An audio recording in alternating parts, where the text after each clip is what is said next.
Buenos días, mundo. La ciudad despierta. Suena el desayuno de la resistencia.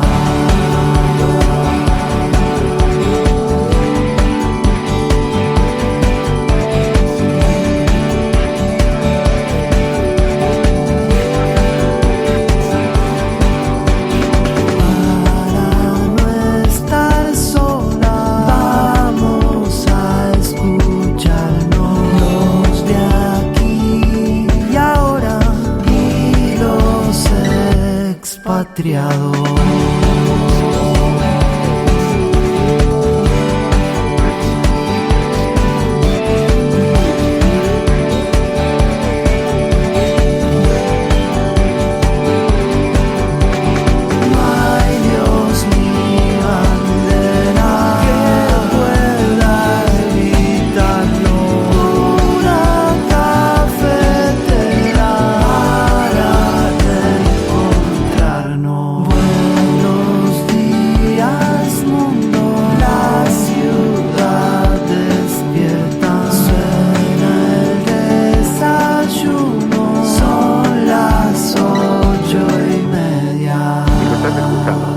La Resistencia y no estás sola.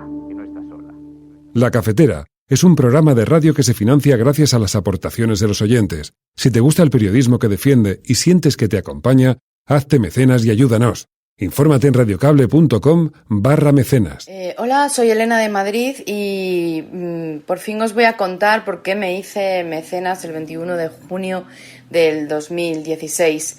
Justo un mes después de haber encontrado la cafetera y estar en un momento de gloria con vosotros, escuché aquel programa en el que se pedía el mecenazgo y me maravillé con toda la ilusión que había por este programa y por todo lo que se podía hacer con él. Gracias a vosotros salí de un pozo muy grande en el que estaba hace 2 años y ahora empiezo una nueva etapa en la que me gustaría que todo me fuera bien y vosotros estuvierais conmigo.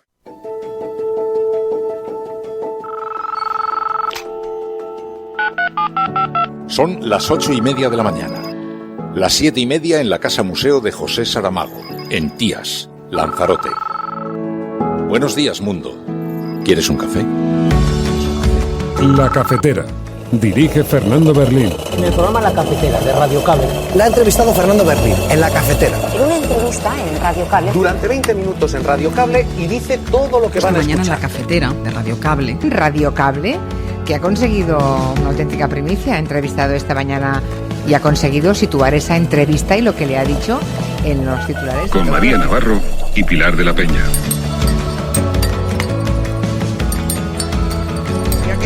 Cuidado porque con las cosas que había dicho, que yo le oí la grabación del programa de Fernando Berlín, Mire, yo parafraseando a Radio Cable, no estás sola.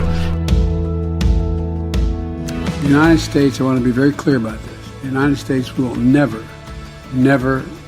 recognize Russia's claims on Ukraine's sovereign territory.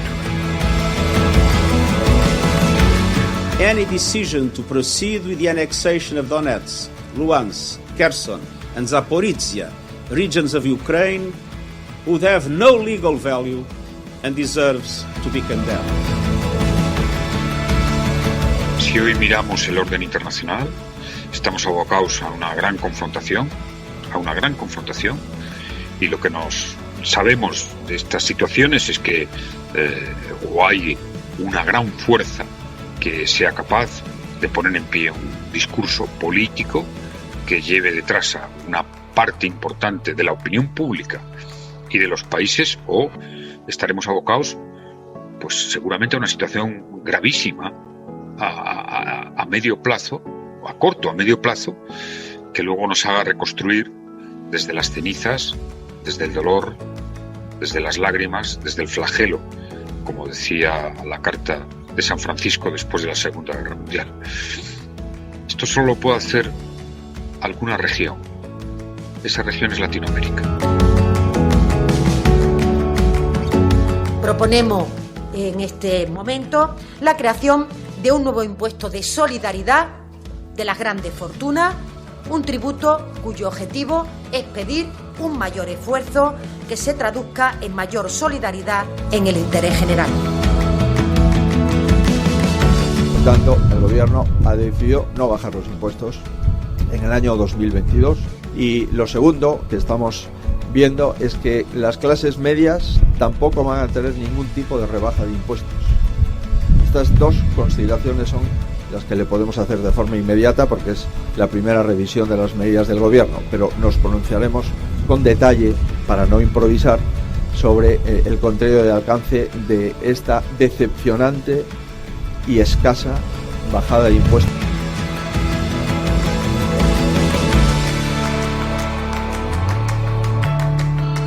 Hemos conseguido bajar el IVA al 4% de los productos de higiene menstrual. La pobreza menstrual es un problema para muchas mujeres y para muchas personas que menstruan en nuestro país. Los datos disponibles nos dicen que 2 de cada 10 mujeres no pueden usar los productos de higiene menstrual que necesitan o que quieren porque no pueden pagarlos. Por fin, IVA del 4%, reducimos el IVA de los productos de higiene menstrual. Enhorabuena.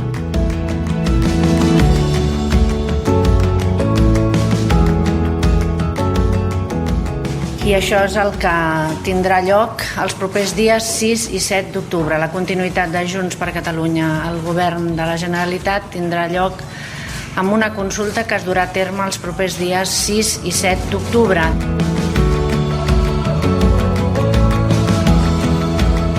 Este Real Decreto, señorías, es la impugnación de una injusticia incompatible con una democracia consolidada como es la nuestra. Quiero en este sentido agradecer el impulso decisivo de todas las asociaciones y colectivos de mujeres empleadas del hogar y a todos los sindicatos que también lo han hecho posible.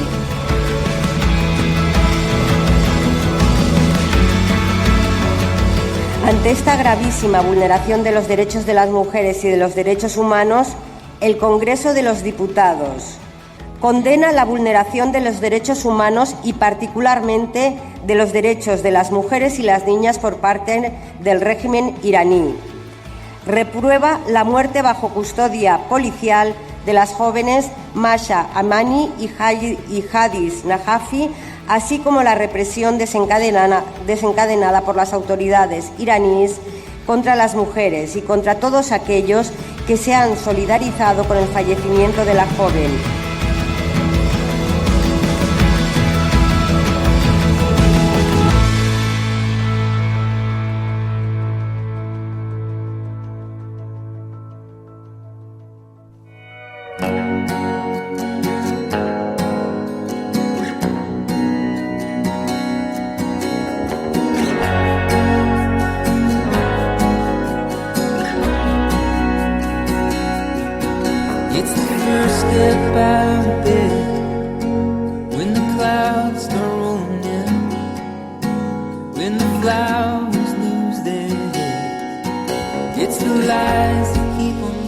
Muy buenos días, Resistencia. Muy buenos días a todos y a todas. Como veis, hay muchos asuntos encima de la mesa. Empezamos saludando a aquellas personas que os habéis levantado pronto. Muy buenos días especialmente a Sider Alcat, que ya se está preparando para su cumpleaños, Edimuscus, Mamen Paez, muy buenos días, Jacinto Benavente, Ángel, Augusto, Tania de la Fuente decía ole por ese 4% de IVA, Chesco Trillo, Angélica Llamera, V de Vendetta, Xavi Gracia está por aquí también, Odemiro, Mara, muy buenos días a todos y a todas. Como digo, hay muchos asuntos encima de la mesa, el hashtag con el que vamos a ir comentando el programa de hoy es Almohadilla la Cafetera, la mirada en Brasil. ¿Por qué? Pues bueno, como sabéis, si abrimos hoy las portadas de periódico, el gran centro está sobre Putin, que firmará este viernes la anexión a Rusia de 4 regiones de Ucrania.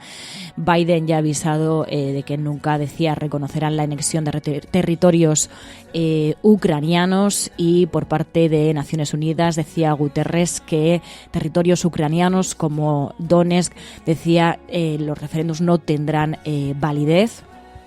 Pero más allá de esto, y siguiendo con el foco en la guerra, Nos ha llamado mucho la atención una entrevista que ha concedido el expresidente del gobierno, José Luis Rodríguez Zapatero, en La Pizarra, un medio latinoamericano. Esta entrevista se la ha hecho Alfredo Serrano y ha sido una entrevista que ha difundido también La Base. En esta entrevista, Zapatero ha dicho que cree que solo Latinoamérica podrá ejercer de polo pacificador y reconstructor. El expresidente ha puesto el foco en el bloque que se está creando en Latinoamérica como la última esperanza, porque decía que hará falta alguien que no esté involucrado en esta guerra. Y de ahí, pues, la importancia de las elecciones de este domingo en Brasil y la legitimidad del cono latinoamericano que tendrá en este contexto bélico del que advertía José Luis Rodríguez Zapatero, como habéis escuchado. Como digo, este domingo son las elecciones en Brasil, que asistió este mismo jueves a un tenso debate entre los candidatos, entre Bolsonaro y Lula. Bolsonaro pues centró su discurso en acusaciones, incluidas noticias falsas contra Lula, con el objetivo, decían varios medios, de escalar en las encuestas y así evitar ser derrotado el domingo y forzar una segunda vuelta. El caso es que, por ejemplo, Bolsonaro no aclaró si iba a aceptar el resultado de las elecciones de este domingo. De ahí también la importancia sobre lo que suceda este domingo, porque, como decía José Luis Rodríguez Zapatero, puede ser realmente trascendental, no solamente para Brasil, sino también a nivel global para ese cono latinoamericano, que puede tener un papel clave en todo este asunto de la guerra, que no es ya solo una guerra en Ucrania, sino que es una guerra que ya afecta a nivel global. Además, también otros temas encima de la mesa. En España, el Gobierno ha anunciado medidas fiscales que incluirán, entre otras cosas, impuesto a las grandes fortunas y alivio fiscal para las rentas bajas. Lo explicaremos luego más adelante. Y también pues han respondido a una demanda desde hace tiempo, que es la bajada del IVA al 4% de productos de salud menstrual y también de preservativos. En Cataluña, mientras, Laura Borràs, presidenta de Junts, ha propuesto consultar a la militancia los días 6 y 7 de octubre si se va a continuar dentro del govern. Van a preguntar sobre la continuidad del partido de Junts en el govern. Y en el Congreso también el comisario de Justicia de la Unión Europea estuvo en una comisión en el Congreso y instó a que se renueven de una vez los miembros del Consejo General del Poder Judicial. También en el Congreso se aprobó por unanimidad, muy importante, una declaración que condena la represión del régimen iraní, y también, por otro lado, se abrió a despenalizar las injurias al rey.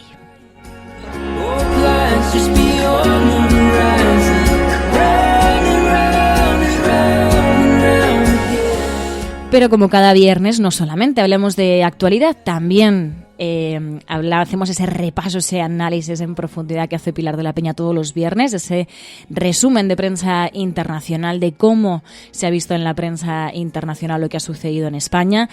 También hablamos de videojuegos, en esta ocasión de Last of Us, y en la sección de series con Ana Pastor y Pedro Ballín vamos a hablar de la serie Andor.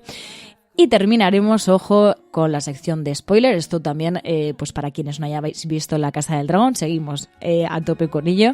Y en esta ocasión vamos a analizar el capítulo 6 de La Casa del Dragón. Hay polémica, hay diferentes opiniones, así que no os lo perdáis porque es muy divertido. Además, ayer lo grabamos a través de Twitch. Algunos lo pudisteis ver en imagen, pero para quienes no lo hayáis visto y quienes queráis repetir la experiencia, pues vamos a hablar de ello al final del programa. Ahora sí, vamos con la actualidad.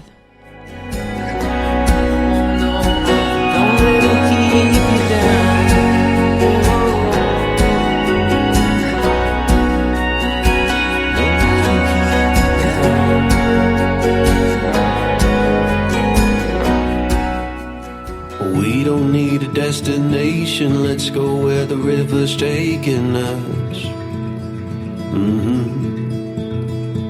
Over fields and through the country, letting go of everything but us. Si hoy miramos el orden internacional, estamos abocados a una gran confrontación, estamos abocados a un tiempo de guerras. Ucrania es el momento en el que eso se ha hecho evidente. La guerra siempre llama a la guerra, el conflicto llama al conflicto, y lo que nos sabemos de estas situaciones es que o hay una gran fuerza que sea capaz de poner en pie un discurso político que lleve detrás a una parte importante de la opinión pública y de los países, o estaremos abocados pues seguramente a una situación gravísima a medio plazo, o a corto, a medio plazo, que luego nos haga reconstruir desde las cenizas, desde el dolor, desde las lágrimas, desde el flagelo, como decía la carta de San Francisco después de la Segunda Guerra Mundial. Esto solo lo puede hacer alguna región. Esa región es Latinoamérica. Porque Europa está muy condicionada en la confrontación, no tanto porque los valores europeos no sean de solución pacífica a los conflictos, sino por lo que significa Europa del Este en la confrontación con Rusia. Es un factor que condiciona extraordinariamente a la Unión Europea, yo lo he vivido, y por tanto tiene una gran limitación de aparecer como una fuerza capaz de hablar con todos, con Oriente, con Occidente, con el Atlántico, con el Pacífico, con el norte, con el sur. Estabais escuchando a José Luis Rodríguez Zapatero, expresidente del Gobierno, en esa entrevista con Alfredo Serrano en el medio latinoamericano La Pizarra. Y allí hablaba de algo clave, del papel que puede jugar Latinoamérica, de que sea la última esperanza para abordar esta situación que, como decimos, pues la escalada de tensión no termina. Biden avisaba así a Putin de que nunca reconocerán la anexión de esos territorios. The United States, I want to be very clear about this. The United States will never recognize Russia's claims on Ukraine sovereign territory. Así lo decía Joe Biden, como ya advertía Zapatero, claro, Europa es parte, ¿no?, implicada en esta situación, Estados Unidos claramente también, y Latinoamérica puede ser clave. De ahí la importancia de las elecciones de este domingo. Ya lo venía diciendo José Luis Rodríguez Zapatero hace unos días, lo escuchábamos aquí en La Cafetera, que sacamos esa intervención en la que José Luis Rodríguez Zapatero insistía en la importancia que va a tener la victoria, decía, de Lula, puede ser la gran noticia de 2022, y ahora vemos que no se refería solamente a que puede ser una victoria trascendental en Brasil, sino que también puede ser a nivel global, porque así se suma un personaje nuevo a ese icono latinoamericano para hacer frente a esta situación y hacer, como decían, ¿no?, de polo pacificador y reconstructor en esta situación, de la que advertía muy seriamente José Luis Rodríguez Zapatero. Esto a nivel global, mientras en España pues ha habido un anuncio de medidas fiscales, porque también relacionado en realidad con la guerra, porque está habiendo consecuencias económicas que ya estamos viviendo, y ya nos lo advertían desde España y también desde el resto desde Europa. Van a venir meses realmente difíciles, y para eso pues se va a necesitar rescatar a quienes menos tienen, y para eso quienes más tienen tendrán que arrimar el hombro. Sobre esto hablaba la ministra de Hacienda, María Jesús Montero, y anunciaba así los detalles del impuesto de solidaridad, que es un impuesto a las grandes fortunas. Proponemos en este momento la creación de un nuevo impuesto de solidaridad de las grandes fortunas, un tributo cuyo objetivo es pedir un mayor esfuerzo que se traduzca en mayor solidaridad en el interés general. Este impuesto de solidaridad se articulará como un tributo temporal para los años 2023 y 2024 y lo abonarán los contribuyentes con una riqueza neta superior a los 3 millones de euros. Este nuevo impuesto establece 3 tramos, de forma que entre 3 y 5 millones se pagará un 1,7%, entre 5 y 10 millones se aplicará un gravamen del 2,1% y por encima de los 10 millones se tributará al 3,5%. Así escuchábamos a la ministra de Hacienda. El caso es que vamos a hablar de cuáles han sido las medidas que se han anunciado. Por un lado, como decíamos, se propone la creación de este impuesto llamado de solidaridad, que es un impuesto a las grandes fortunas, para 2023 y 2024 y afectará a contribuyentes con una riqueza neta superior a los 3 millones de euros. Explicaban, y esto es bastante clave, que esta legislación va a evitar la doble imposición. ¿Qué significa esto? Pues que la cuota que se abone por el impuesto sobre el patrimonio en las comunidades autónomas será totalmente deducible en el impuesto de solidaridad. De manera que en las comunidades autónomas como Madrid y como en Andalucía, que se ha eliminado ese impuesto al patrimonio, sí que se tendrá que pagar a través de este impuesto de la solidaridad. En las comunidades autónomas en las que siga vigente el impuesto sobre el patrimonio, no habrá una doble imposición. Como decían, será totalmente deducible en el impuesto de solidaridad. Es una manera también de responder por parte del Gobierno a esa competición fiscal que han iniciado desde Madrid y desde Andalucía y, pues, digamos que todas las comunidades autónomas cumplan y sean iguales a nivel impositivo.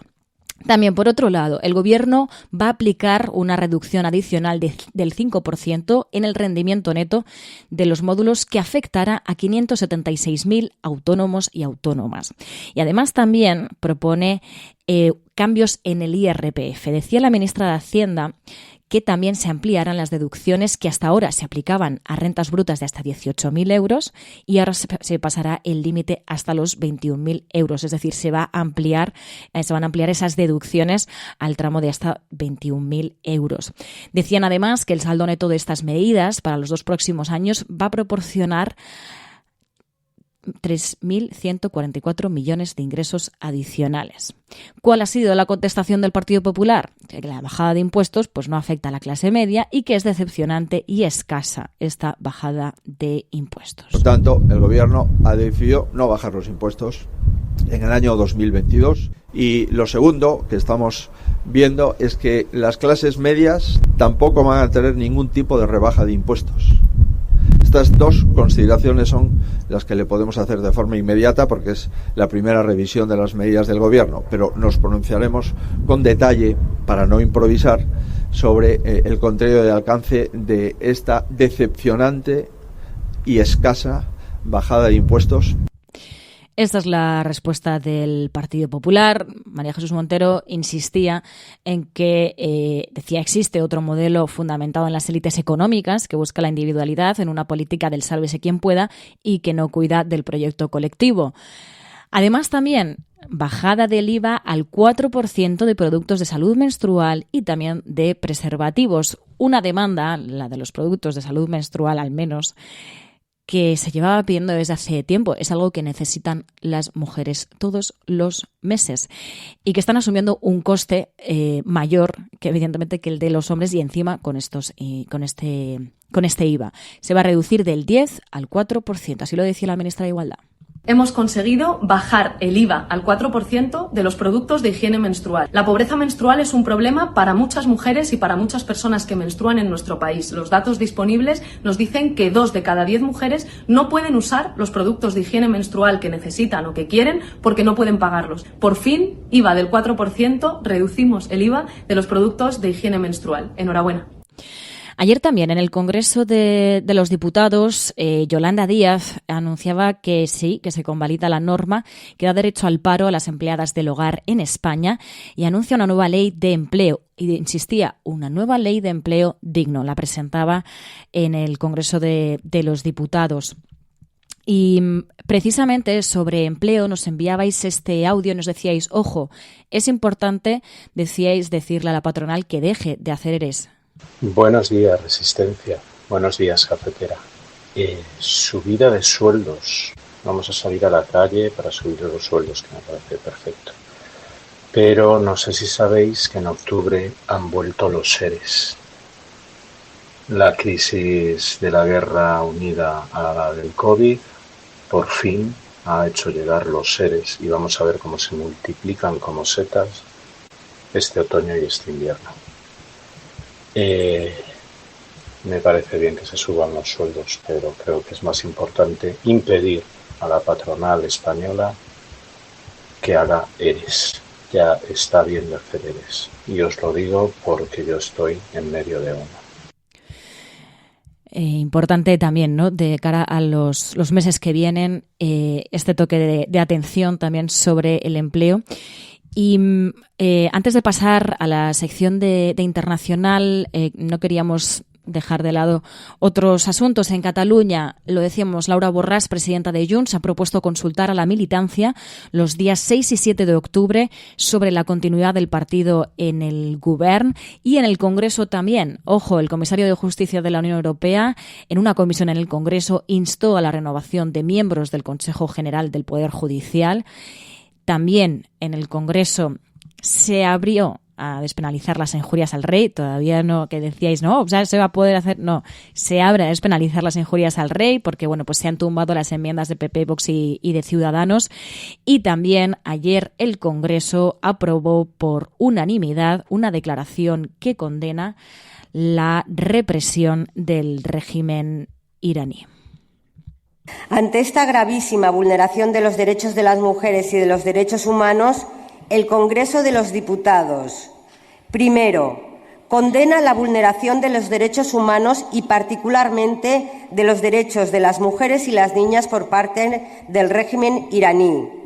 En segundo lugar, reprueba la muerte bajo custodia policial de las jóvenes Masha Amani y Hadis Najafi, así como la represión desencadenada por las autoridades iraníes contra las mujeres y contra todos aquellos que se han solidarizado con el fallecimiento de la joven, pidiendo la eliminación de las restricciones en la vestimenta y en la conducta impuestas por el régimen iraní. Programas de radio, de televisión en España, la prensa burlándose de nuestra propuesta. Podrán decir todos los periódicos del mundo lo que quieran. Que a democracia va a ganar. En España, el ex vicepresidente del gobierno... En España finaliza el recuento de votos en los comicios municipales y autonómicos con una participación del 64%. Rodrigo Rato is under investigation. Dejaré lo mejor de mí, para poder estar a la altura de la confianza que ustedes me han entregado. No olvidamos justicia, verdad, respeto. Seguimos. Pues ya sabéis que los viernes abrimos aquí un capítulo en la cafetera para hablar de información internacional, pero desde una perspectiva diferente, la manera en la que los medios internacionales proyectan la imagen de España, hablando de noticias relacionadas con nuestro país. Lo hacemos con Pilar de la Peña. Pilar de la Peña, buenos días.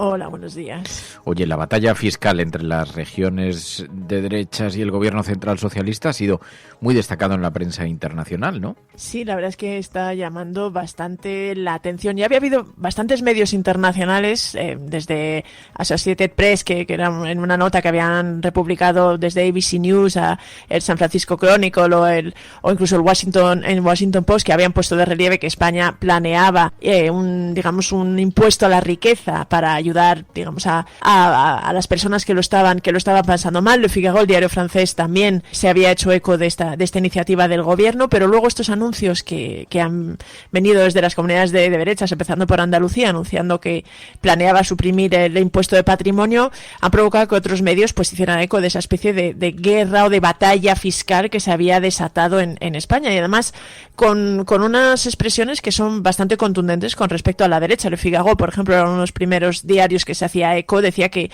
había regiones de derechas que estaban prácticamente salvando a los ricos y que el gobierno estaba planteándose ante esto pues reaccionar con un impuesto a las grandes fortunas, ¿no? Detallaba un poquito las medidas y cómo Andalucía había abierto esta puerta que ya llevaba tiempo siguiendo, ya había pasado esa puerta la Comunidad de Madrid, pero mencionaba que había otras comunidades como Galicia o como Murcia que estaban también abordando esa posible rebaja del impuesto de patrimonio, y que esto pues había generado pues una respuesta en Madrid. Le Monde también, el primer diario francés, también era bastante contundente en este sentido. Incluso hablaba de que frente a los regalos fiscales de las comunidades pues gobernadas por la derecha, pues el gobierno planeaba un contraataque que era basada en una nueva tasa a las grandes fortunas o las empresas y bancos que más estaban ganando en esta crisis, ¿no? Pero sí estaba llamando la atención. AFP AP, por ejemplo, la agencia, que era una nota que también habían republicado bastantes medios, hablaba de una guerra de impuestos y lo enmarcaba, digamos, en la batalla electoral, que varios medios destacan que va a ser una larga campaña electoral, porque 2023 se prevé un super año electoral en España, y de cara a esos diversos comicios que va a haber en España, pues estaba un poco marcando esta especie de batalla y de guerra cultural en torno a los impuestos. Y claro, en una semana en la que además la actualidad ha colocado el foco en las elecciones en Italia, la victoria de Meloni, también hemos visto cómo algunos medios internacionales se referían a nuestro país, a España, veían las consecuencias para nuestro país de la victoria de la extrema derecha, y también la coexistencia problemática con el PP, o sea, todo lo que puede suponer para Vox, y la coexistencia problemática con el Partido Popular, o sea, consecuencias de esta victoria italiana. Sí, la verdad es que al menos era lo que ponía de relieve un diario francés, Les Echos, en un análisis que hacía su corresponsal aquí en España, Cécile Thibault, que ponía de relieve un poco cómo a raíz de esta victoria del partido de Giorgia Meloni, de la extrema derecha en Italia, pues se podían, digamos, trazar algún tipo de consecuencias para España, ¿no? Ponía el titular del artículo, decía que en España Vox soñaba con replicar el éxito que había tenido la extrema derecha italiana, pero advertía que había algunas particularidades de lo que estaba sucediendo en España, que no podía trazarse esa similitud directamente, ¿no? En este sentido, pues por ejemplo, destacaba que a pesar de que Vox creía que podía aprovecharse de este impulso, las encuestas indicaban que realmente el Partido Popular estaba recuperando, digamos, apoyo, y que se estaba fortaleciendo, ¿no? En este sentido, que a diferencia de lo que estaba sucediendo en Italia, la derecha más convencional o hasta cierto punto más moderada de Feijóo, pues estaba ganando, digamos, recuperando el apoyo que había perdido a favor de Vox,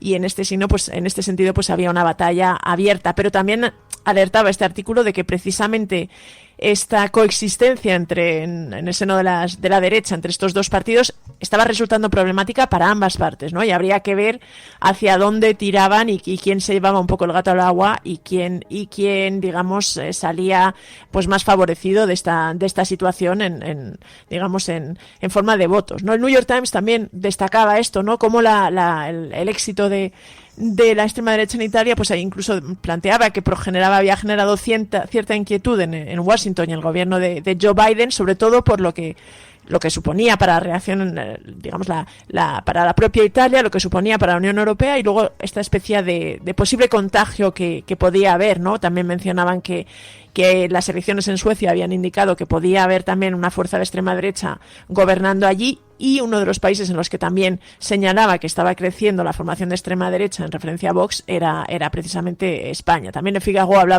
recogía unas palabras de Meloni, asegurando que esperaba que España también siguiera un poquito esta estela y pasara un poquito a la derecha, con lo cual sí que ha habido bastantes medios que han puesto de relieve un poco lo que puede suponer el éxito de la extrema derecha y del partido Giorgia Meloni en Italia para España.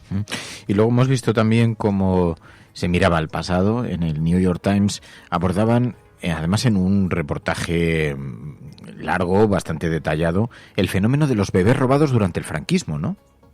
Sí, es un caso, es uno de los casos que en los medios internacionales ya hemos comentado, ¿no? Siempre el tema, todo lo que tiene que ver con el franquismo, es algo que les llama mucho la atención. En este caso es un reportaje que os recomiendo, porque la verdad es que está muy bien escrito si habláis inglés, y si no, es probable que la versión en español del New York Times también lo traduzca, si no lo ha hecho yo. Es un reportaje de su corresponsal actual en España, de Nick Casey, y aborda desde los detalles y toda la historia de un caso concreto, de una mujer que se llama Ana Belén Pintado, y que descubrió en 2017 que probablemente que era un bebé robado, ¿no? Que sus padres le habían ocultado, que en realidad había sido adoptada, a través de toda esa historia, que además es una historia pues con muchas, un poco cinematográficamente está contado, ¿no? Con muchas montañas rusas, pues cómo va buscando, descubre todo este pasado y va buscando a sus padres biológicos, pero caso concreto, pues se le servía al diario un poco para abordar todo este fenómeno, ¿no? Y describían cómo realmente había sido uno de los capítulos más oscuros del legado del franquismo, cómo se había conformado todo primero como una especie de arma política por el hecho de seguir las ideas de Vallejo Nájera, de exterminar el gen rojo, pues digamos despojando a las familias de izquierdas y más pobres de sus bebés y entregándoselos a familias conservadoras, pero luego había ido generando una auténtica red de tráfico ilegal de bebés, ¿no? Y que había durado incluso hasta los años 70.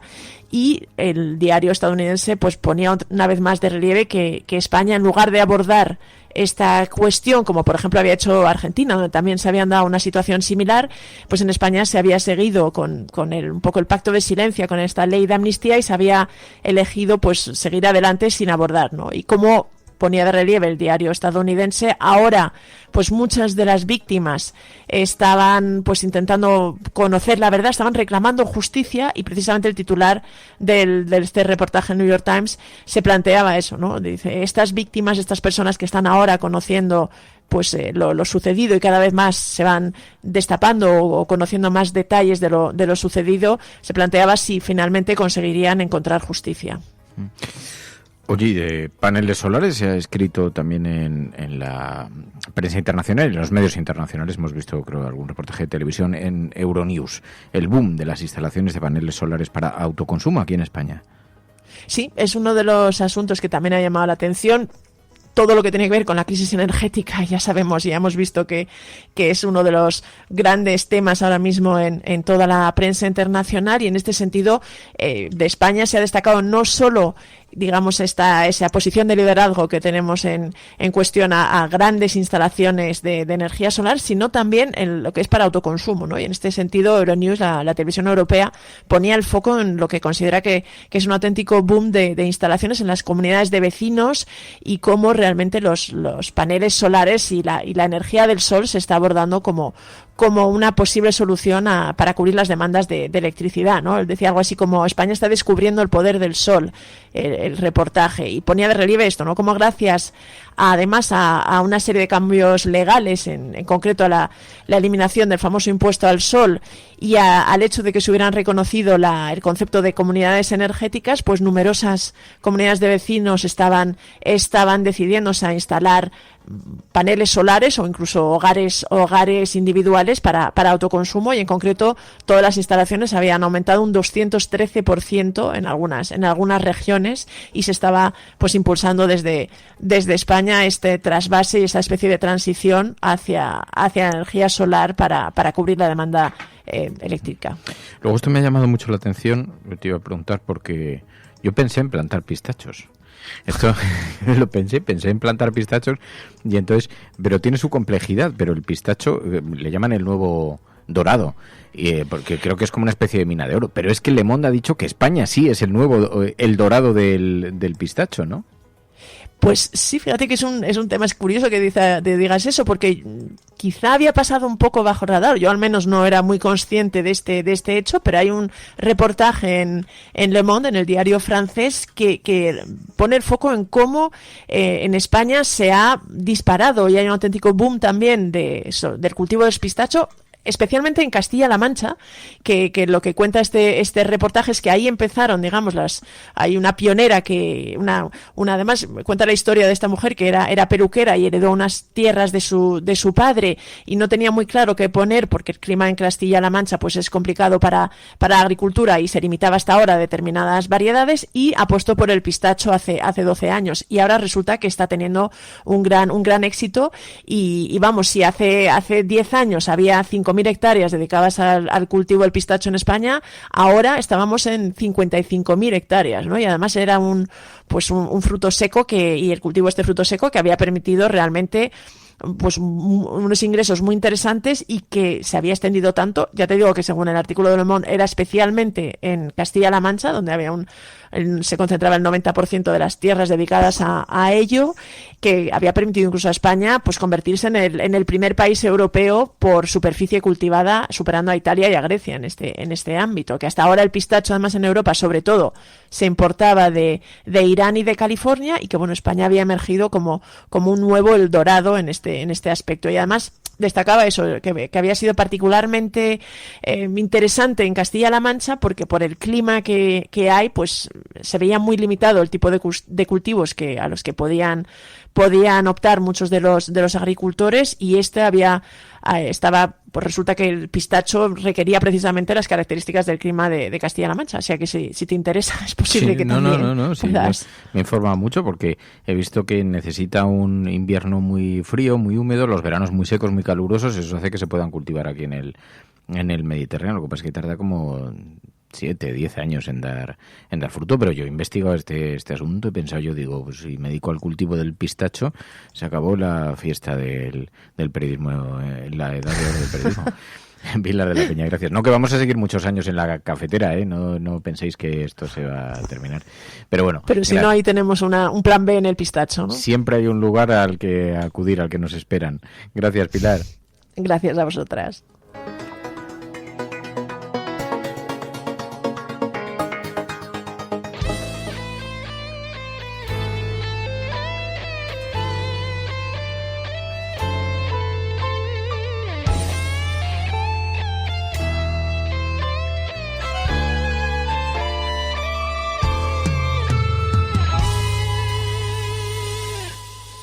Viernes de entretenimiento, estamos ya en la antesala del fin de semana y entonces los viernes ocupamos un rato en este programa a hablar de series, de televisión, a nuestra nueva sección Spoiler también, y hablar de videojuegos, que sabéis que es una sección además a la que queremos especialmente porque es una sección organizada por los propios oyentes en nuestro canal de Discord, que se van poniendo de acuerdo y van sugiriendo, oye, esta semana deberíamos hablar sobre este tema. Bueno, pues así hemos llegado hasta el universo de Enjoy the Silence. Enjoy, buenos días.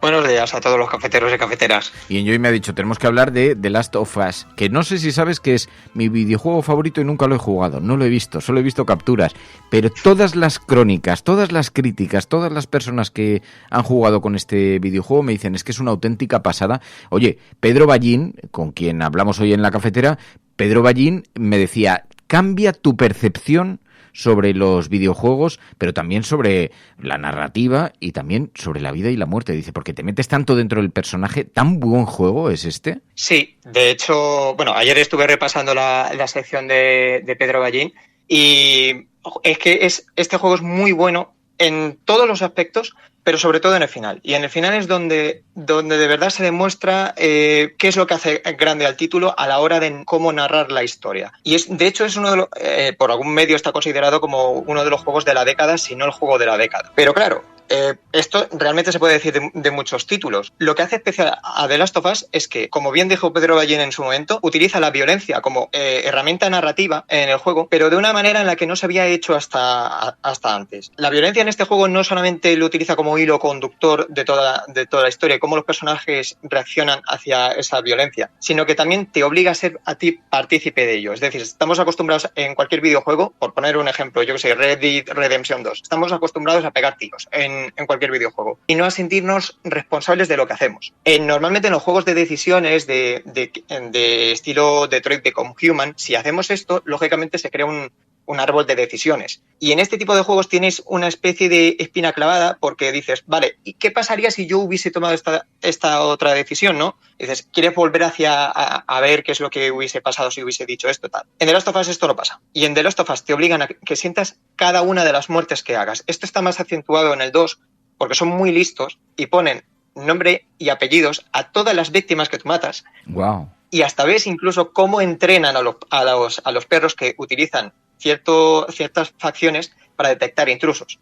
Wow. Pero en el 1, te voy a decir una cosa. Directamente cuando tú ibas a matar a alguien, estaba agonizando y veías encima cómo suplicaba la clemencia y tú esto lo sentías desde los primeros meses de juego porque esa es una de las mecánicas que te daba. Te voy a decir una cosa, Enjoy, tú sabes que a mí los spoilers no me importan, los spoilers en general en el cine. Pero en esto hay que tener cuidado, que yo no lo he jugado todavía y lo estoy deseando y no me revientes el final. Pero porque además me decías... Esto está directamente visto en los trailers, o sea, tampoco es que afecte sustancialmente a la trama. Además me has dicho, sí que voy a tener mucho cuidado, voy a tener mucho cuando uno cuidado. lo está jugando, siente todo el peso de las decisiones que van tomando los personajes sobre sus propios hombros. Te hace partícipe de todo lo que se está diciendo y lo mejor es que el final, la decisión, lo que ocurre al final, todo lo que subyace el final, te da una sensación muy agridulce, porque encima te traslada a ti directamente como jugador la culpa de algo que tú has jugado, que tú has manejado, claro, y que igual no hubieras tomado esa serie de decisiones, pero que claro, te toca, digamos, apechugar. Y eso es lo que hace muy bien. Que el juego te va empujando a eso. Y claro, estamos hablando del videojuego The Last of Us. Es un clasicazo. Están publicados el primero y el segundo. Para la Play, mi frustración es que sin Play no puedes jugarlos. Me decían, no, pero a través de portales de PC tal, pero es que no incluyen el 1 y el 2 los que yo he mirado. Creo que había una solución ahora que alguien me estaba diciendo, alguno yo te apuntaba. Pero estamos hablando de este videojuego porque ha salido un tráiler, porque van a hacer serie, ¿no? Sí, van a hacer serie. De hecho, si no recuerdo mal, uno de los productores, si no el productor ejecutivo de la serie, es el propio Neil Druckmann, el creador del título original, de la obra original, con lo cual a mí ya me da ciertas sensaciones positivas, pero a la vez un poquito de duda. Claro. Quiero decir, me da seguridad el hecho de que esté el autor original, naturalmente, pero digamos que una parte de la historia se cuenta a través de todo el gameplay, de los puzzles que tú resuelves, de las conversaciones que se van generando entre los dos personajes, de cómo la cinemática afecta posteriormente a Ellie y cómo ella reacciona en torno a esto. Entonces, me da miedo cómo van a adaptar esto y, sin embargo, le veo cosas muy positivas que van a hacer, que es ampliar la historia que no se cuenta o que se cuenta, pero que es opcional en el juego base. Se espera con bastante. Yo he visto también que había, incluso Pedro Ballín había publicado algún tuit diciendo, tengo un poco de miedo, pero esto que apuntas es interesante. Oye, hay una cosa, Joy, que te quiero preguntar, porque eso sería la serie de televisión que, como decimos, ha estrenado un tráiler, entonces hay una cierta expectación a ver qué va a incluir. Hasta que lo veamos, pues no tenemos mucho más. Pero sobre el videojuego me decías, pero hay que destacar cuestiones concretas sobre la empresa que lo ha desarrollado. ¿Por qué? Sí, porque Naughty Dog es una empresa que realmente no estaba acostumbrada a hacer títulos cinematográficamente potentes.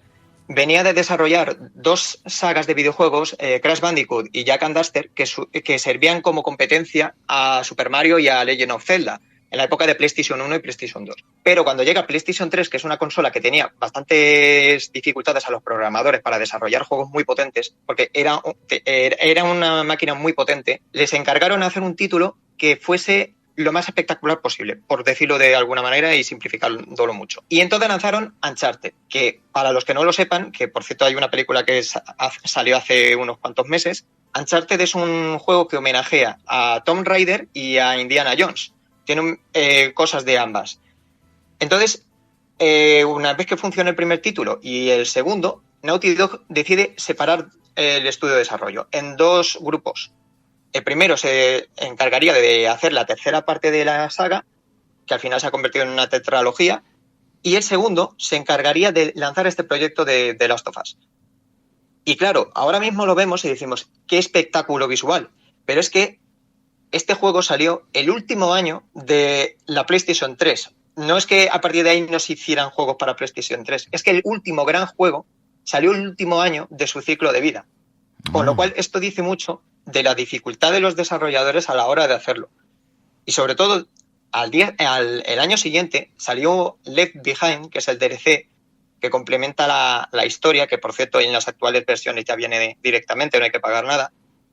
Y que este DLC, a nivel narrativo, va todavía 2 pasos más allá. Es decir, Naughty Dog supo hacer un juego de nicho del cual no tenían tantas esperanzas, lo supo convertir en un juego muy revolucionario en el aspecto narrativo, haciendo que te sintieses no solo como espectador, sino como parte activa de forma simultánea en cada momento. Y encima, y claro, lógicamente esto les posibilitó el lanzamiento de la secuela, creo que fue anunciada en 2016 o 2017, si no recuerdo mal, para PlayStation 4.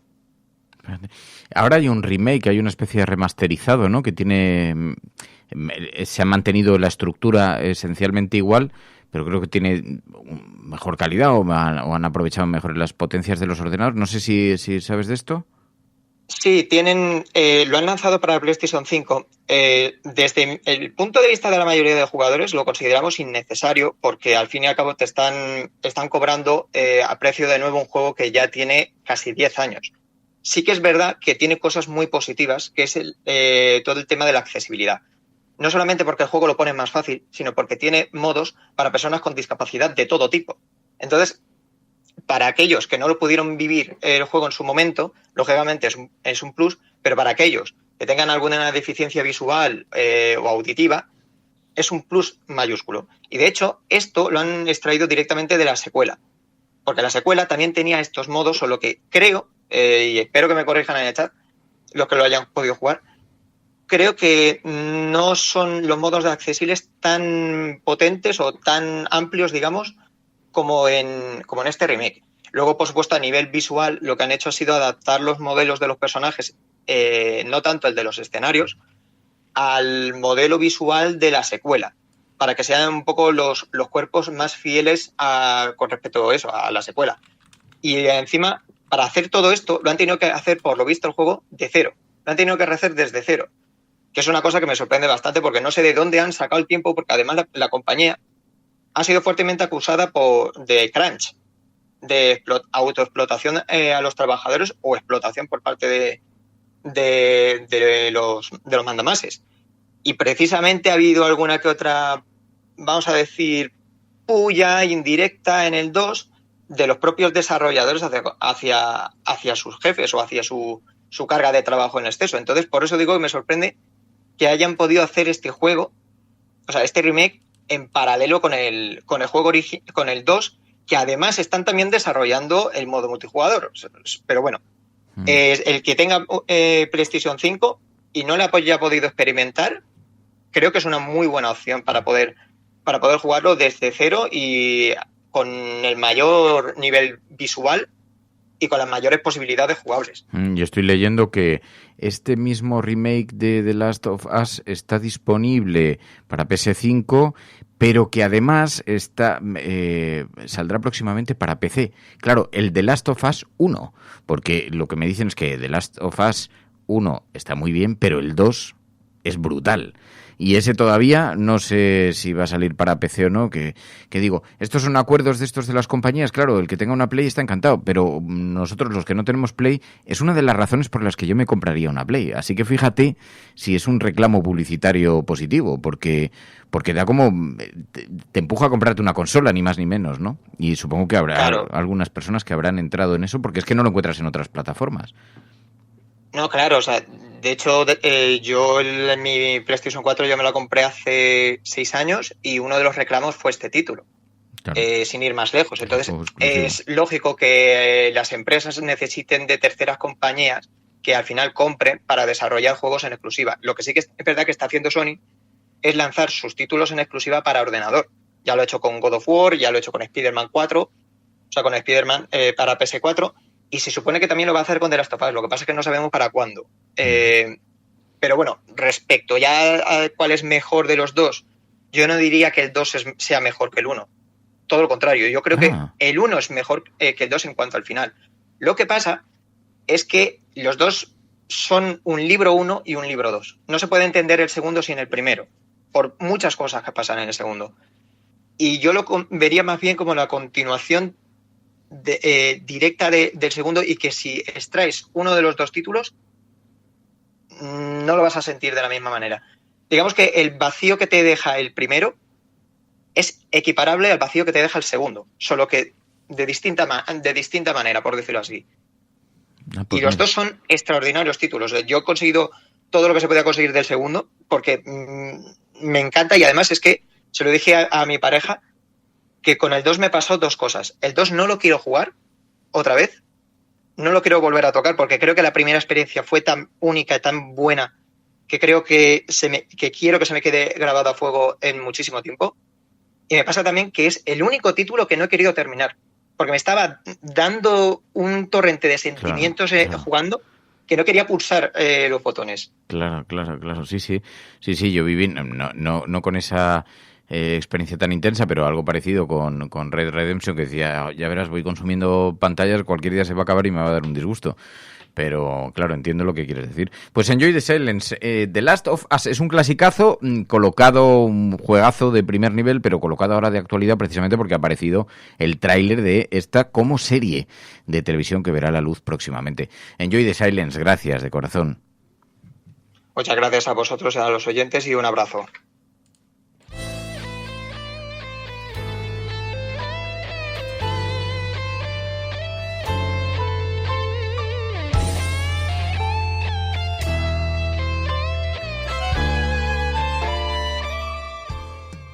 La Cafetera y Neutral presentan Plata o plomo.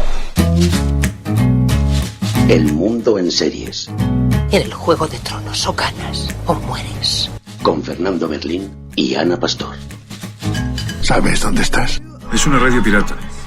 De la zona neutral. Nos recuerda un poco por qué luchamos. La noche es oscura y alberga horrores. La noche es oscura y alberga horrores. Nada cambia de golpe. Si estuvieras en una bañera que se calienta poco a poco, morirías hervida sin darte cuenta. Estamos juntos. Somos un trío. Nosotros vivimos románticamente juntos. Hola, habla con Walter White. Usted dijo que estaba casi muerto, ¿vale? Dijo que moriría en cualquier momento. Éramos capaces de ser y hacer todas esas cosas porque estábamos informados por grandes hombres reverenciados. Plata o plomo, el mundo a través de las series de televisión, de las películas, de los documentales, con Ana Pastor Neutral. Ana Pastor, buenos días. Buenos días, hoy he tenido que pedir ayuda. Sé que has tenido que recurrir a los sabios porque no eres muy Star Warser, no sé muy bien. No digas eso, no bueno, necesito sí lo más eres. No necesito más enemigos de los que ya tengo. Todavía te caben eso. Algunos más, no te preocupes, que todavía te caben algunos. No soy Fernando Berlín, no soy Pedro Ballín, no, pero estoy hablando de Star Wars, no de otra cosa. Espiar. Sabotear. Asesinar. Hemos hecho cosas horribles en nombre de la rebelión. Cassian Andor, pese a lo que me digas o a lo que te digas a ti mismo, morirás luchando contra esos bastardos. ¿No preferirías darlo todo de golpe por algo real? Tengo que hacerle una pregunta a nuestro gurú de esta saga. ¿Qué necesidad hay de seguir haciendo precuelas de la precuela de la precuela? ¿Hasta dónde? Pedro Ballín, buenos días. Pedro Ballín. Muy buenos días. A ver, yo por mí hasta que sigan hasta 2100. No. A ver, hay historias que tienden a agotarse y hay otras que si eres hábil, no. Lucas, a partir de la explotación después de las 3 primeras películas de lo que llamaban el universo expandido, que eran los tebeos, videojuegos, novelas, etcétera, hizo un cierto esfuerzo de coherencia por crear una galaxia que tuviera un cierto sentido y unas ciertas reglas para crear un universo coherente. Cuando tú tienes una franquicia que no es la historia de unos personajes, sino que es un universo coherente, con una historia, tú puedes explotar la franquicia todo lo que quieras. Lo llamativo es que se estén alejando tampoco de la línea principal de acontecimientos, digamos, ¿no? De la historia de la batalla de Yavin y de la caída de la República y luego la caída del Imperio, pero en principio el mundo de Star Wars es fecundo para seguir haciendo durante décadas contenido, como ya demostraron durante 20 y tantos, 30 años los tebeos, ¿no? O sea, cabe casi cualquier cosa. Hemos elegido bando. Combatimos contra la oscuridad. Los rebeldes se están organizando. Hay que indagar y empezar la cacería. Tú sabes lo que has puesto en marcha. La gente sufrirá. Es el momento de espolearlos. ¿A qué precio? ¡Al que haga falta! Cada día que esperamos, se hacen más fuertes. Pillémoslos por sorpresa. Por un bien superior. Llámalo como quieras. Llamémoslo guerra. Tú has entrado y tú, Berlín, emocionados a Andor Una vez terminado el primer... No, a ver, emocionados entramos todos, pero una vez que acaba el primer capítulo con el maravilloso Diego Luna, ¿seguís en el mismo nivel de excitación? Dejadme que interrumpa este coloquio de sabios para decir que hablamos de la serie Andor, que ha sido recién estrenada en Disney Plus, y que, como decía Ballín, forma parte del universo Star Wars, aunque, claro, eso toca tangencialmente, porque en realidad nos habla de Cassian Andor, que es uno de los personajes que aparece en una película que ya en sí misma es una película, digamos, que pertenece al universo Star Wars, pero no pertenece a la saga principal, que es Rogue One. Y a partir de ahí, claro, la serie, yo entré con mucha emoción. A mí sí que me está gustando porque me gusta el ambiente, me gusta el clima, me gusta estos universos, este mundo paralelo de gran maldad y bondades a medias. Y a mí el ambiente sí que pero yo soy un convencido, claro. Lo que esperaba es con muchas dudas, es la opinión de Pedro Ballín, porque le vi además, esperaba con preocupación, porque le vi que decía, uy, cuidado, vamos a ver, porque he visto un tráiler y no sé qué tal. Pero luego he visto que sí que te había gustado, Pedro. Sí, tenía cierta prevención, primero porque, a diferencia de casi todos los demás Star Wars maníacos del mundo, Rogue One es una peli que me gusta, pero no es una peli que me haya generado la adhesión que ha generado. A mí me parece una versión Pedro muy Ballín, gracias por su intervención. De los cañones de Navarone, pero... Censura, no volveremos a llamarle. Sí. Pero tampoco, o sea, a mí me gusta mucho más Han Solo, que es una película que parece no haber convencido a casi nadie. Bueno, mira, estamos de acuerdo en eso. Pensé que yo estaba desenfocada, pero si el sabio lo dice, yo también. No, bueno, porque tiene todos los elementos, ¿no? Tiene un elemento de aventura, pero a la vez es una comedia juvenil. Una película muy dinámica, que se da muy poca importancia, muy ligera. No sé, a mí Han Solo me parece que es una película modélica. Esta película, Rogue One, es más seria y por tanto la precuela de la historia de Cassian Andor es también más seria. Protestaba en redes el otro día un chico diciendo que no era muy Star Wars porque no tenía casi alivio cómico, ¿no? Era una cosa grave, casi del universo Blade Runner más que del universo Star Wars. Sí. Pero yo es que creo que el mundo de Star Wars es tan ancho, ¿no? Que caben todos los tonos, caben todos los discursos que quieras construir. Creo que está muy bien, que expande el universo, que toca detalles, no sé, muy no sé cómo decir, muy lúcidos, como por ejemplo este cuerpo de seguridad que aparece, que en realidad se comportan como si fueran soldados del Imperio, pero son una subcontrata de seguridad, o sea, son como un Prosegur que se dedica a vigilar unas instalaciones imperiales y sin embargo ellos, por el hecho de llevar uniformes, tienen como esta cosa de autoimportancia, ¿no? Sí.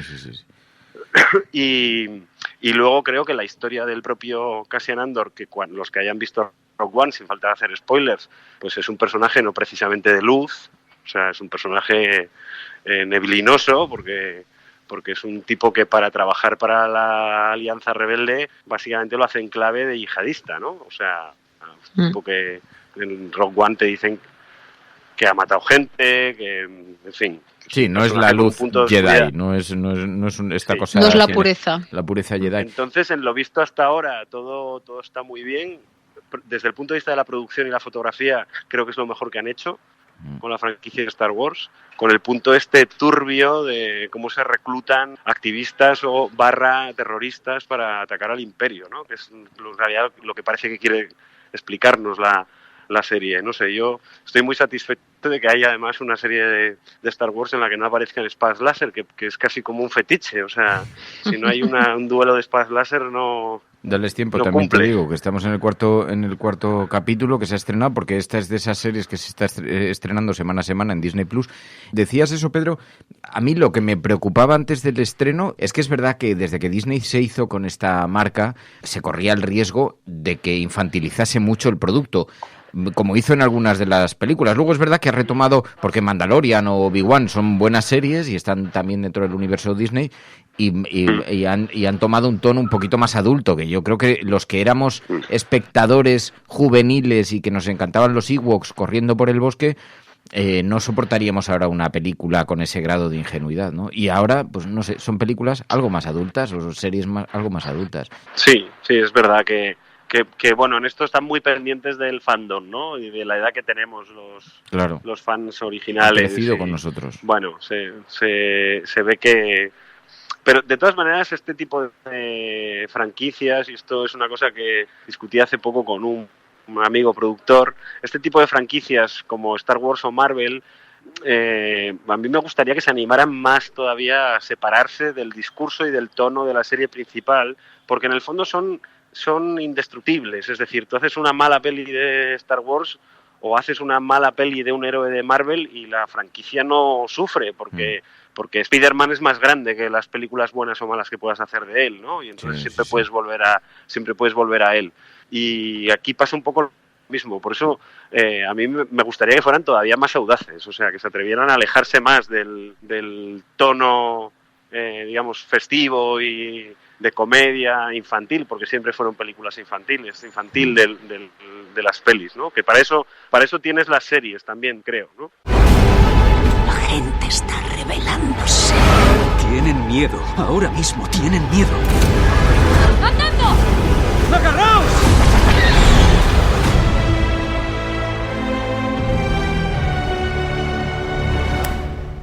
Porque a ti, Ana, Mandalorian y Obi-Wan Kenobi te gustaron. Yo creo que hicimos aquí plata o plomo. Sí, o sea, con Andor me ha pasado lo que tú decías ahora, de que lo que decía Pedro de Blade Runner, es como vivir en un constante ecosistema muy parecido. Luego me ha llamado la atención, como todo el mundo sabe en la cafetera y en Neutral, la cuenta de Twitter de Ballín, por definirla de alguna manera, es explosiva, pero cuando habla de cine es de los pocos momentos en los que no picha charcos.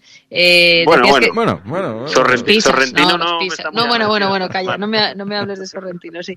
No, decías que a los 10 primeros segundos ya te habían ganado por uno de los guiños que hace la propia serie. Que de hecho se ha hablado de guiños no solo con videojuegos, sino con Superman. También hay una teoría loquísima, ¿no?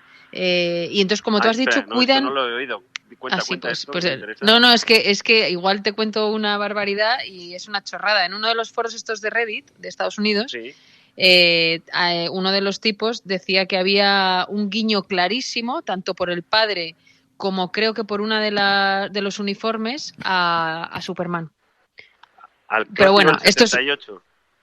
Sí, pero también te digo, creo, como dices tú, que se detecta muy bien la manera tan increíble que tienen de cuidar el fandom en el ecosistema Star Wars y esa conexión con videojuegos o con pelis clásicas que tú detectas a los 10 segundos es una prueba, ¿no?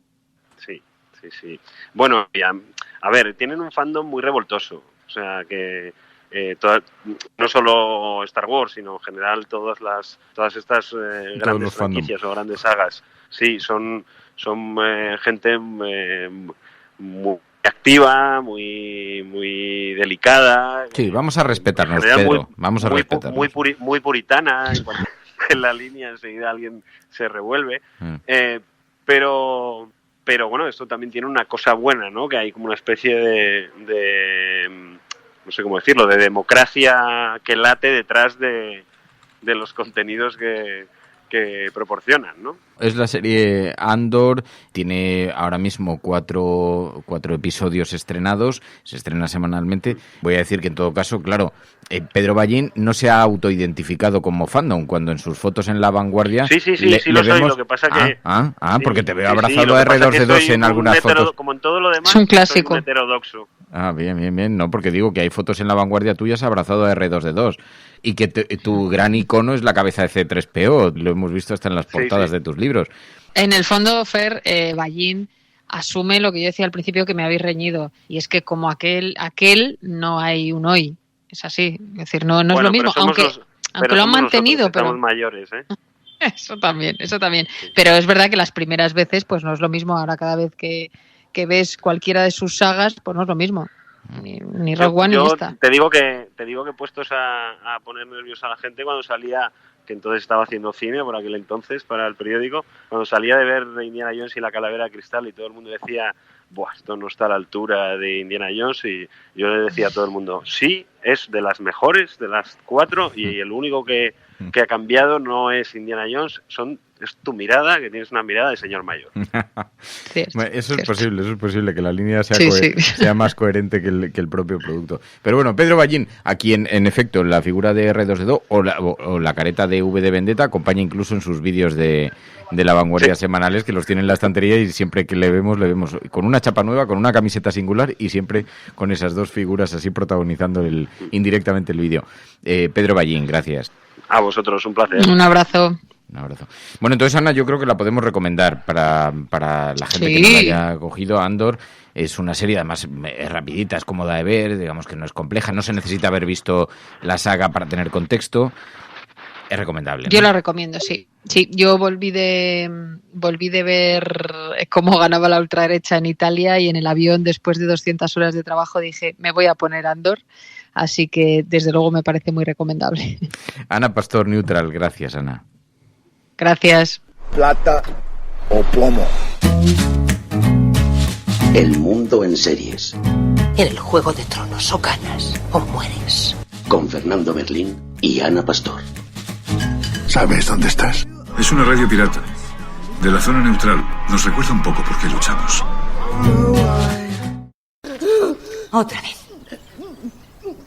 No puedo. Empujad. Ya, Corona.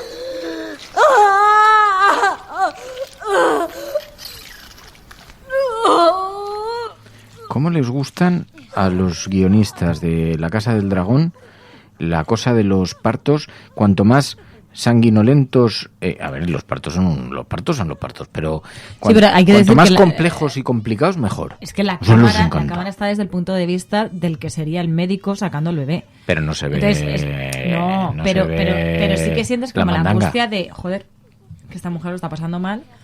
Ahí no había epidural ni nada, o sea... Bienvenidos, queridos amigos, a Spoiler.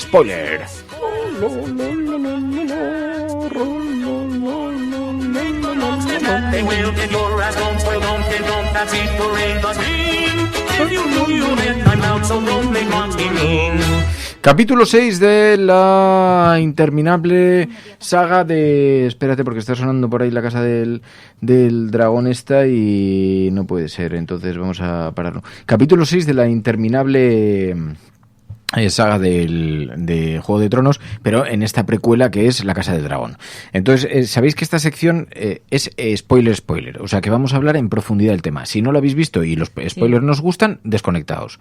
María Puntos lo ha visto y se ha vuelto loca, no me ha gustado nada. Entonces comienzan los spoilers ya, o sea, ya damos por momento, ya el momento es spoiler. Y hay un momento al principio que le dicen... ¿A quién? Se dirigen a ella las comadronas, ¿son?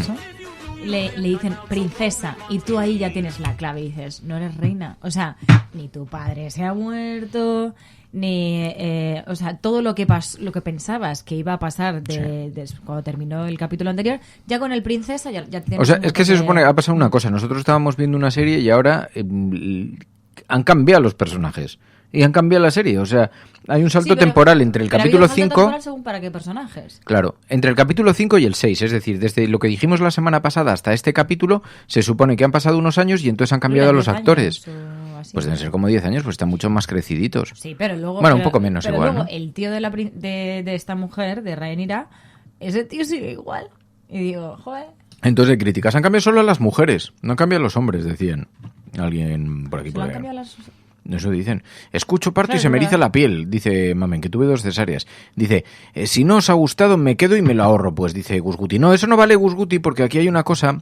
Ya sabéis que esta sección la grabamos los jueves y de momento emitiendo en directo a la 1 de la tarde por Twitch y por YouTube. Entonces, si queréis participar de spoilers, los jueves a la 1 de la tarde. Pero, entonces, por eso estamos leyendo algunos mensajes de oyentes. Dice Cris Mola, solo las actrices protagonistas han cambiado. Y eso ya nos parece mal. Yo te voy a decir que a mí... Es verdad que eran las más pequeñas. Y que, pero Rhaenyra ya había hecho ahí sus... Sí, pero que es cuando más creces. ¿Ah? ¿No? O sea... Primero, la nueva actriz a mí no me gusta nada. No tengo ningún criterio cinematográfico para sustentar esta afirmación, simplemente es que a mí no me gusta. Y la antigua me gustaba. Y la nueva no me gusta. Bueno, porque todavía no le has cogido cariño. No puedo coger cariño porque no me gusta. Entonces, hay un salto temporal, les han cambiado. Entonces, de pronto son otros personajes, son otras historias y es como si hubiera pasado mucho tiempo desde el anterior capítulo. O sea, a mí no me ha gustado porque es que me ha decepcionado. Pero no por el hecho de, no ha pasado lo que yo esperaba. No, o sea, eso lo asumía, ¿no? O sea, bueno, vale, el rey está vivo, tal, sino por la historia que tienen montada de hijos. ¿Qué dices? A ver, la princesa Rhaenyra sigue con el que se casó, que es su primo, ¿vale? Matrimonio de conveniencia, porque él era homosexual y ella quería tirarse todo lo que se tenía. A él, el loco guerrillero, le mató su novio. Sí. Vale, pues el loco guerrillero ahí sigue metiendo cizaña. Pero porque la reina lo ha apadrinado. Pero es que, y ahora entonces han buscado otro guerrillero que se está cepillando la princesa para tener los hijos. Le han cambiado el novio a la abuela de Daenerys Targaryen, a la bisabuela, o como se llama. Bueno, el Rhaenyra. A Rhaenyra le han cambiado el novio. Antes tenía uno, pero como se volvió loco, le han puesto otro igual. Pero solo novio, es que está teniendo todos los hijos, además todos los hijos de él. ¿Sabes lo que en lo que y se sorprenden de que la gente pueda sospechar, hola. Sí, porque es porque negro. Porque tu marido pareja es negro y los hijos no son negros. Son todos blancos y se parecen además al... No, y ni siquiera tienen el pelo rubio, como ellos. Y se parecen además sospechosamente al guardaarmas. No sospechosos, o sea, son claramente... de verdad. Pero, ¿sabes una cosa que no me ha gustado? A ver, teníamos un debate la semana pasada. Aquí han creado un personaje valiente, moderno, actual, a pesar de que esto es una ficción novelada de la Edad Media fantástica, pero de pronto han creado un personaje moderno actual, ella empoderada, una mujer que dice, no, mira, yo no quiero compromiso, o sea, yo el compromiso es el poder, pero lo que sí que quiero es disfrutar de la vida y follar como una leona, como una dragona. Y entonces me voy a dedicar a follar todo. Y entonces dice, se nos quedó pendiente este debate la semana pasada, ahora te lo advierto, pero en realidad quería enamorarse de una sola persona. Ya, bueno, no. Quería copular con una sola persona. No es que esté empoderada, que diga, no, yo no creo en esto, no creo en los compromisos, aquí el amor y la vida es muy breve, que es lo que parecía decir. No. Se ha enrollado con su guardia de armas, sigue con él y tiene 5 hijos. Ahora es otro guardia de armas porque lo ha sustituido, pero es amor único para toda la existencia, que no es su pareja matrimonial. Que también, siendo mujer, entiendo que en esta fantasía tampoco había condones. Claro, o sea, tus fantasías cumplidas implicaban un hijo, pero como ¿sabes? Poco lleva 4 años con el mismo. Como poco lleva 4 años, porque lleva 4 descendientes. Ya, pero porque tampoco puedes tener hijos de todo kiski. Porque entonces le dirían, oye, nena. Que a lo mejor se está tirando a más gente, no. No. Y entonces ahí es donde vi una fisura. El que se está tirando a más gente es su marido. A ver, es que la semana pasada lo que ocurrió con esta mujer es que, como tenía que ser reina, tenía que casarse por conveniencia con otro rey, con otra familia. Pero con el que le eligen, resulta que es homosexual y está enrollado con uno de su guardia, que es otro muchachote estupendo. Y entonces ella le dice, vale, me voy a casar contigo y no te preocupes que tú sigues siendo homosexual, tú sigue con las parejas que quieras, que yo voy a hacer lo mismo, pero mantenemos las apariencias por el trono de hierro. Y entonces aceptan los dos. Entonces ella se lo plantea a su amante y el amante le dice, ¿por qué le has dicho eso? ¿Por qué le has prometido eso? Porque eso no me mola un pelo, vámonos juntos y abandonamos todo. Y ella dice, no, yo el trono de hierro no lo abandono ni de coña. Entonces aquí ha pasado una cosa. Ella no estaba actuando por amor. Y no digo que el amor romántico le hubiera obligado a dejarlo todo, pero no estaba actuando por amor, porque se ha enrollado con otro enseguida. Se ha enrollado con otro. Y con el que está procreando, y además monógamamente. Estás obviando algo clave, que es, claro que no sigue enamorada de un tío que está zumbado. Ah, bueno. Que es que le ha reventado la cabeza en directo, en la celebración de su boda, la cabeza a un tío que encima, o sea, es que, claro que no quieres estar, o sea, habla bien de ella, que no quiere estar con ese descerebrado. La princesa llegará a reina, la reina negra, dice Augusto. Hemos pasado de follar a copular en un minuto, dice Semurat. Y el rey debería estar muerto porque el hijo mayor es un adolescente. Claro, el rey encima está sobreviviendo ahí, que se supone que tiene una enfermedad terminal que lo va consumiendo, pero ahí va aguantando. Yo decía, la gente va a hacer memes con este señor. Porque es que lo han caracterizado de una manera... Bueno, y espérate. Sí, pero es que no hemos llegado todavía a eso, porque dice Chris Mola, el Ya, chimichimi ya, de este capítulo ya. es Lyanna Velaryon y cómo obliga a su dragona a que le haga a que le practique un Por cierto, Dracarys. que antes habíamos dicho lo del cambio de actores y actrices. Han dicho por aquí, ojo, que también se ha cambiado al marido de Rhaenyra. También ha crecido, o sea, que también bueno, se le ha sí. cambiado. O sea, Sí, no es se le verdad, va a un las actor mujeres. masculino también lo han cambiado, sí. Bueno, Es verdad. Pero yo no entiendo esto. Entonces, a mí la parte que no me gusta es que ella parecía una mujer empoderada, y decías, bueno, vale, no es una mujer empoderada, en realidad lo que pasa es que está enamorada de otra persona. Pero lo que es ambiciosa, porque quería mantener el trono a toda costa. Entonces dice, me caso contigo por apariencia y yo mantengo a mi novio, que es este de las armas. pero ¿por qué no puede ser ambiciosa en ese sentido? Por querer mantener el trono y casarse, no por nada, súper normal, súper normal. Bueno, no solo cuestionamos a los hombres. ¿Cómo Al que no? rey, ¿Cómo que no? al rey, que ¿Cómo es que no? encima se han enrollado. Yo diría lo mismo. A ver, dice Chus Fertras, dice, y el rey debería estar muerto porque es que el hijo mayor es un adolescente. O sea, ese hombre estaba catatónico, o sea, estaba fatal. ¿De verdad me lo sigues? O sea, ¿me dices que sigue vivo? A ver, yo no lo entiendo, María.es. O sea, a mí me falta información. No, este capítulo Me es pone como que nerviosa no tener información. me sorprende porque los americanos cuando hacen proyectos de estos cogen incluso focus group y los sientan en una sala, les hacen ver el capítulo y entonces miran varios finales, miran varias cosas. A mí se me quedan muchas historias colgadas. Ella se suponía que quería descubrir los placeres terrenales, que se podía follar por placer y no por procrear. Pero sin embargo se ha echado a un marido ficticio, o sea, se ha echado un novio ficticio con el que procrea, pero es monógama, solo con él. Solo con él. Pero mira, es lo que eso ¿No? es lo que dice Quimet, dice, claro que está enamorada, pero de su tío que es más bestia aún. Que esa también es otra historia, o sea, Ella es muy turbia tiene con eso. tiene una fascinación por su tío brutal, que Sí. en este momento no se han encontrado todavía. Sí, y su tío por ella. Sí, pero su tío es raro, es que todavía no lo he pillado. Porque su tío le da que no. A su tío Que se parecía viene que ahora abajo, su estaba tío se viene bien, o abajo. sea, nos han presentado en el capítulo a su tío, en plan, bueno, está estable, ya no se le va la olla, está con su mujer, han tenido hijos, tal, no sé qué, y ya la hemos liado, porque ya turbulencias. ¿Cuál? Turbulencias, bueno, pues que su mujer no puede parir al hijo y entonces decide un Dracarys. Semura dice, a mí me parece flojo el guión de cómo acabó el capítulo anterior a este, pasando 10 años, pero con el final del anterior quedaron cosas en el aire. Hombre, claro. Y ahora empieza el tema de todas maneras, ¿eh? O sea, yo creo que era, o sea, el final del anterior, es que claro, ponía las expectativas muy altas.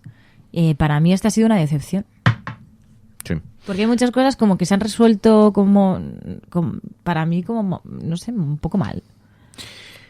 Yo, a ver, entonces, la figura de ella, el personaje de ella, de Rhaenyra, me parece bastante flojo. Me parecía mucho más verosímil. Verosímil, obviamente no tiene que ser verdad, pero en una peli no se trata de que las cosas sean verdad, se trata de que sean creíbles. O sea, verosímil. Las naves de Star Wars no son verdad, pero dices es verosímil. Verosímil en la historia. La historia, o sea, que las cosas concuerden. La niña descubriendo me parecía verosímil, un personaje verosímil, o sea, en una realidad, además con ambición de poder. El nuevo personaje, aparte que me parece que no expresa nada, no sé si lo volverán a cambiar ahora durante la serie. ¿Cuál? El nuevo personaje de ella. De ella. No sé si se va a mantener esta nueva actriz durante el resto de los capítulos. Ya, le falta un poquito de garra, ¿no? A mí es que no me parece que tiene A ver, nada. también La otra es la que po- tenía pero una la pobre- personalidad que te cagas. También la pobre acaba de parir, ¿eh? No. Son todas las conversaciones. Yo la vi doblada, de todas maneras. ¿Tú la viste en original? Yo en original. Igual ahí cambia un poco.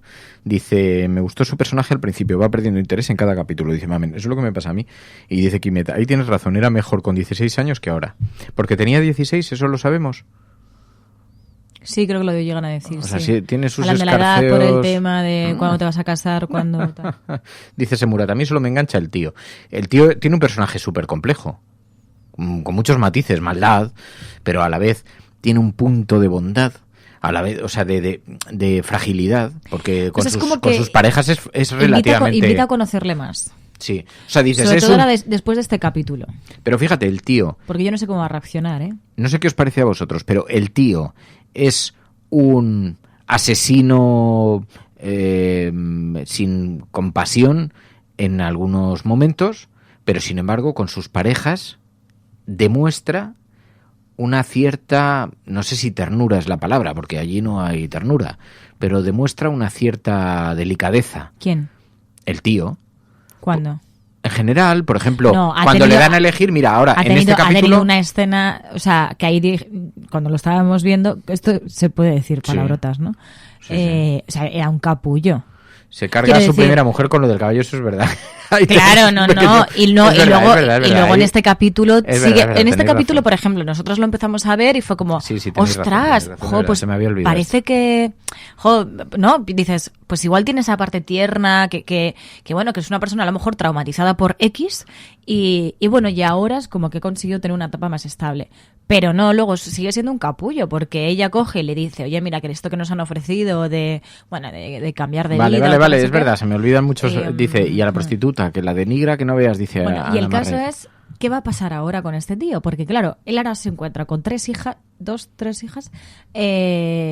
claro, desoladas, porque su madre se ha hecho un Dracarys.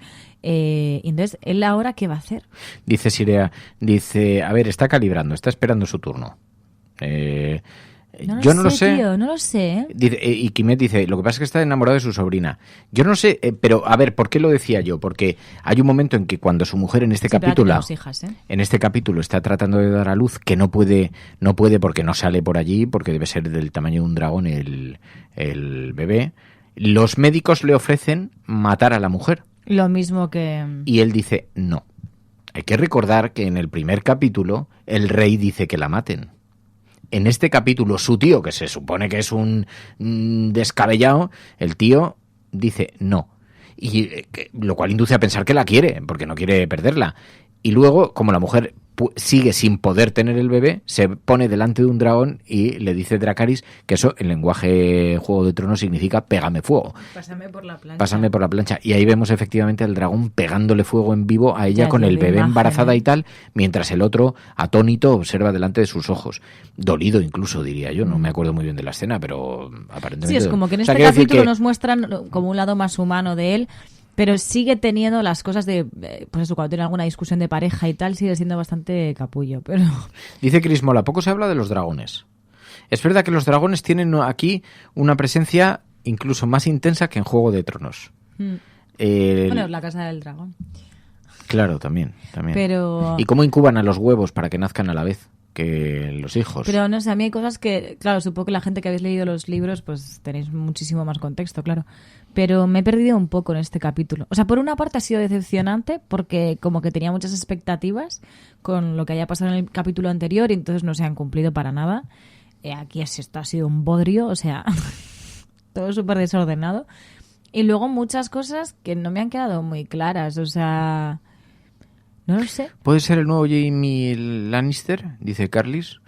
Podría ser, es que claro, ahora hay mucha especulación. A mí ya que se hayan salido, dice, ahora nos ha salido erudito leyendo todo el día, dice Semurat. Claro, al tío de... es verdad que ahora de pronto han cambiado la profundidad de los personajes, los han transformado demasiado. En Juego de Tronos, yo me he perdido. En Juego de Tronos la niña que luego se hace una sin rostro, ¿cómo se llamaba esta? Que tenía una espada chiquitita, que era maravillosa, que era mi actriz, mi personaje favorito. Arya. Sufre una evolución, que tú vives como una evolución claro. del personaje. Aquí no, aquí te cambian de uno a otro, entonces tú dices, tienes que intuir la evolución. O sea, dice Chris Mola, yo por eso la veo varias veces, para captar más detalles. O sea, yo hubiese preferido seguir viendo al mismo personaje, aunque digas, bueno, no crece, pero es verdad que es eso, que no te han permitido disfrutar de la evolución de los personajes. Es que ahora tenía que pasar cosas. No me hagas este salto del tiempo ahora en este momento cuando estaban pasando las cosas más emocionantes. Pues cuéntame qué pasa con el rey, pero bien. Cuéntame cómo llevan ellos esta pareja que se acaba de casar, que tienen todo el drama. Y ahora nos ahora hemos pasado olvidado y hemos del dejado drama. un paréntesis, a lo mejor hacen luego flashbacks. Pero David Trigley nos dice, están guapos los dragones. Escuché que la dragona de la mujer Valerion es una de las que salen en el blasón de los Targaryen. O sea que también aquí hay historia dragonil. ¿Sabes? Claro, y luego no sé, sí. Sánchez Dragón, igual aquí hay historia de Sánchez Dragón. Y luego también nos pasa cuando la vemos que como que intentamos buscar ya la conexión con Juego de Tronos. Claro. Es decir, hemos llegado ya Claro. o sea, vamos a conocer ya a alguien, a un personaje que ya estuviese en Juego de Tronos y ahora es como, no, todavía no. Dice Ángel Mora, Arya era brutal y en los libros todavía mucho más. Veremos a ver si vuelven atrás. La emoción viene ahora, cuando se forman los dos bandos verdes y negros, dice Augusto Sánchez. No lo sé. Igual sí, igual nos estás adelantando alguna cosa. Bueno, ya está. Este es el spoiler de esta semana. ¿Qué más quieres comentar? Si no hay nada más que comentar. Bueno, no, eso. O sea, yo quiero dejar claro que no es nada verosímil la historia de Rhaenyra con su marido, que él no es, claramente no es padre de sus hijos. Y que ellos, se lo crea el padre, y encima, el rey. no, y ella es sorprendida con, buah, es que la gente igual ya se está dando cuenta. Hombre, claro que se están dando cuenta. O sea, quiero decir, ¿no? Bueno, eran otros tiempos, es que no existían las pruebas de ADN. Esto es una cosa... Claro, no era necesario en este caso y lo sabemos. Sí, porque el padre rey lo expresa, dice, cuando se escapó aquella yegua, que... Pero hablan de la ingenuidad del rey, que no... Dicen, un caballo la plateado y luego, vaya usted a saber. Hablan de la ceguera del padre, la ceguera del rey, que no quiere ver que sus nietos no son nietos. Vale, te compro que puede haber ahí un agujero en el guión, pero cómprame que si hubiera sido verdad esto en la historia y nos situásemos en la Edad Media, que tienen que salir parecidos a los padres, pues es relativo, porque allí probablemente en aquella época todo el mundo salía diferente a los padres. Y no me pregunten las razones. No sé, esto es un canteo. O sea, si quieres, yo te doy un argumento como guionista frustrado que se ha dejado un paréntesis en la serie. Porque, como le dijeron a George Lucas, cuando le preguntaron, un científico le preguntó, un hombre le dijo, he preguntado a un científico y me ha dicho que las espadas láser son imposibles, porque le quemarían la mano al que las portase. Y entonces dijo él, no, porque hemos creado un núcleo irradiante que hace que proyecte la energía volátil hacia arriba. Y dice que soy yo el guionista, ¿sabes? O sea, lo que tú quieras. O sea, que en aquella época pues todo el mundo era negro o todo el mundo era blanco porque yo lo digo. Que cuando lo vimos fue como, venga, hombre. Ya. Sí, no daba mucho, eso es verdad. Sí. Venga, hombre. Dice, pero es que la reina tiene el pelo blanco y con Rhaenyra no, es verdad, sí. En fin, bueno, spoiler cafeteros. Nada, adiós. Vamos a quitar estas adiós. Cosas de adelante. Pues nada, hasta el lunes, ¿no? El lunes volvemos. Sí. Adiós. Ya, sí, es que el otro día nos dijeron, joder, ¿cómo habéis cerrado el programa de pronto? Así a casco porro. Pues sí, con lo pesados que somos siempre para despedirnos. Claro. Ya. Bueno, que disfrutéis. Siempre parecerá corto, o sea, no pasa nada. Total, que disfrutéis mucho el fin de semana. Disfrutad el fin de semana, nos escuchamos el lunes y si no lo habéis visto, pues ya tenéis aquí todos los spoilers. Ya tenéis aquí todo el chimichimi. Vale, a cuidarse. Un besito. La Cafetera es un programa de radio que se financia gracias a las aportaciones de los oyentes. Si te gusta el periodismo que defiende y sientes que te acompaña, hazte mecenas y ayúdanos. Infórmate en radiocable.com/mecenas. Tengo algo que apuntar antes de irnos.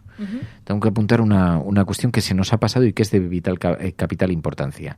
Hay un artículo por aquí circulando, las escenas eliminadas de La Casa del Dragón que incluyen la bisexualidad de uno de sus personajes. No dicen quién es porque son como especulaciones que hay en la red, pero te voy a decir una cosa, María.es.